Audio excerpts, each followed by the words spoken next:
भेंडवळची भविष्यवाणी जाहीर. यावर्षी कसा असणार पाऊस? देशाच्या राजाबाबतही केलं मोठं भाकीत. बुलढाणा जिल्ह्यातील प्रसिद्ध अशा भेंडवळच्या घट मांडणीतील भाकीत आज सोमवारी पहाटे जाहीर झाला आहे. यावर्षी पीक पाऊस चांगला असल्याचा अंदाज वर्तवण्यात आला आहे. देशाचा राजा कायम असणार आहे, तर देशावर कोणतंही आर्थिक किंवा परकीय संकट येणार नसल्याचं या भाकितामध्ये म्हटलं आहे. जवळपास 350 वर्षांची परंपरा असलेली भेंडवळची भविष्यवाणी सोमवारी जाहीर करण्यात आली. शेतकरी वर्गांपासून ते राजकीय क्षेत्रासह इतर विविध क्षेत्रातील मंडळी या भविष्यवाणीकडे लक्ष ठेवून असतात. अक्षय तृतीयेच्या दुसऱ्या दिवशी म्हणजेच आज भेंडवळची भविष्यवाणी जाहीर झाली. भेंडवळच्या घट मांडणीला राज्यासह इतर राज्यातील शेतकरी वर्ग, नागरिक उपस्थित होते. बुलढाणा जिल्ह्यासह विविध जिल्ह्यातील हजारो शेतकरी, नागरिकांचे लक्ष वेधलेल्या भेंडवळ येथील घट मांडणीचे बहुप्रतीक्षित भाकीत आज सोमवारी रोजी जाहीर करण्यात आले. चंद्रभान महाराज यांचे वंशज असलेले सारंगधार महाराज व पुंजाजी महाराज यांनी आज घट मांडणी स्थळाचे व घट त्यातील पदार्थ, धान्याची स्थिती लक्षात घेऊन हे भाकीत जाहीर केले. यामध्ये पाऊस संदर्भात भाकीत करताना पुंजाजी महाराज यांनी सांगितले की जून कमी, जुलैमध्ये साधारण, ऑगस्टमध्ये चांगलं आणि सप्टेंबरमध्ये जोरदार पाऊस राहणार आहे. ठिकाण संदर्भात भाकीत करताना त्यांनी पिकांची स्थिती ही सर्वसाधारण असेल, पीक परिस्थिती साधारण राहील, काही भागात अवकाळी पाऊस आणि रोगराईचा धोका राहील, पिकांची नासाडी होणार, तर देशाच्या तिजोरीत खळखळाट, आर्थिक चणचण असेल आणि देशावर संकट आल्यामुळे राजावर प्रचंड ताण राहील. राजा कायम राहणार असल्याचे त्यांनी सांगितले. देशाच्या आर्थिक स्थितीबाबत ते म्हणाले की शत्रूच्या हालचाली राहतील, ताण वाढेल, पण भारतीय लष्कर सतर्क आणि मजबूत राहील. यावेळी बुलढाणा जिल्ह्यासह जळगाव, खान्देश व सीमावर्ती मध्य प्रदेशमधील शेतकरी मोठ्या संख्येने हजर होते. आज भेंडवळच्या घटनांचं बाकी जाहीर करण्यात आलं. काय बाकी जाहीर करण्यात आलं, आपण कुठून आला काय माहिती? भेंडवळच्या घटमांडणीला 370 वर्षाची परंपरा आहे आणि या ठिकाणी जे पंचक्रोशीतील शेतकरी आहेत, त्याचबरोबर विदर्भ, मराठवाडा आणि मध्य प्रदेश या भागातील शेतकरी इथे येत असतात. आज भेंडवळच्या घटमांडणीमध्ये जे भविष्य मांडण्यात आलेलं आहे त्यामध्ये संरक्षण व्यवस्था ही कमजोर सांगितलेली आहे. तसेच देशाला शत्रूपासून त्रास होईल आणि अर्थव्यवस्था कोलमडेल. तसेच पीक पाणी हे साधारण राहील आणि 3-4 महिन्यामध्ये पावसाचं प्रमाण हे जास्त राहील असं सांगण्यात आलेलं आहे आणि काही प्रमाणात अतिवृष्टी होईल असं पण भाकीत या ठिकाणी वर्तवण्यात आलेलं आहे. किती विश्वास आहे या भाकितांवर शेतकऱ्यांचा? शेतकऱ्यांचा खूप सारा विश्वास आहे, कारण जरी या गोष्टीला शास्त्रीय आधार नाही असं म्हटलं जात असलं आणि या घटमांडणीवर टीका होत असली तरी स्थानिक शेतकऱ्यांचा या घटमांडणीवर खूप विश्वास आहे आणि त्या दृष्टीनं शेतकरी दरवर्षी नियोजन करत असतात. त्यामुळे या घटमांडणीला निश्चितच महत्त्व आहे असं म्हणता येईल. कुठलं काय नाव आहे तुमचं? माझं नाव नितीन लोहिया आहे. मी शासन रामापूरमधून आलो आहे. ॲक्च्युली दर्यापूर तालुक्यामधून आलो आहे. माझे मित्र आहेत तिथे, काळे, वैद्य वगैरे. आम्ही सर्वजण काल आलो होतो जे भेंडवळचं भाकीत आहे ते ऐकण्यासाठी.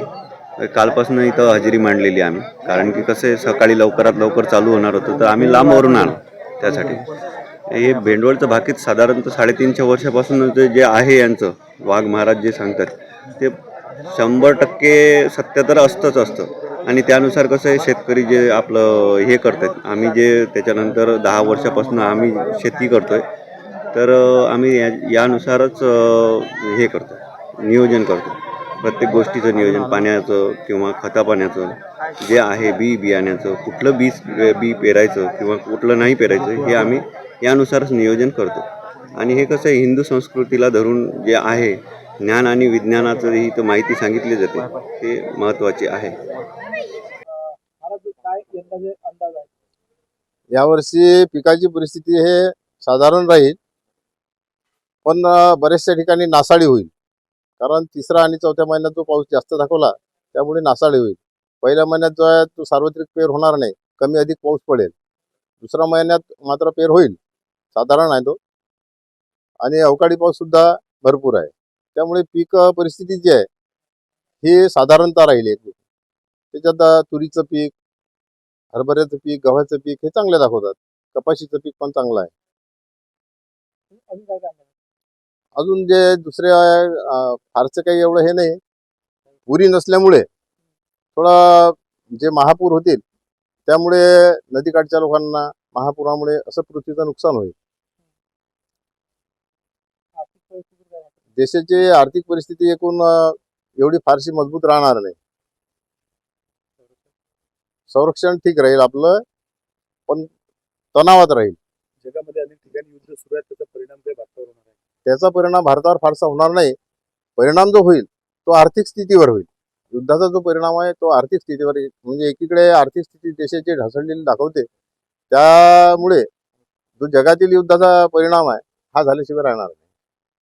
आणि सातत्यानं जे संपूर्ण बाकीदार म्हणून आरोप करतो, काय भूमिका तुमची? त्यांचं कसं आहे की त्यांचं कार्यच ते आहे. त्यांचं जे कार्य आहे ते त्यांचं ते कार्य करतात. आमचं जे कार्य आहे ते आम्ही करतो. त्यांनी कितीही छोटान म्हटलं तरी देशातील हा जो देश आहे संस्कृती प्रधान देश आहे, वैदिक संस्कृती प्रधान देश आहे. यामुळे कितीही त्यांनी केले तर वैदिक संस्कृती किंवा सनातन धर्म निश्चित कायम राहणार आहे. हा कुठेही संपवण्याचा प्रयत्न केला तरी संपणार नाही आहे. काही शास्त्रीय आधार नाही म्हणतात. ठीक आहे, त्यांच्या मते नसला तरी आमच्या मते आहे. पण या सनातन धर्माच्या आज अनेक हिंदू आणि असंस्कृत कृत्य करणारे लोक समोर येतात आणि त्याच्यामुळे तुम्ही सुद्धा कुठेतरी बदनाम होता.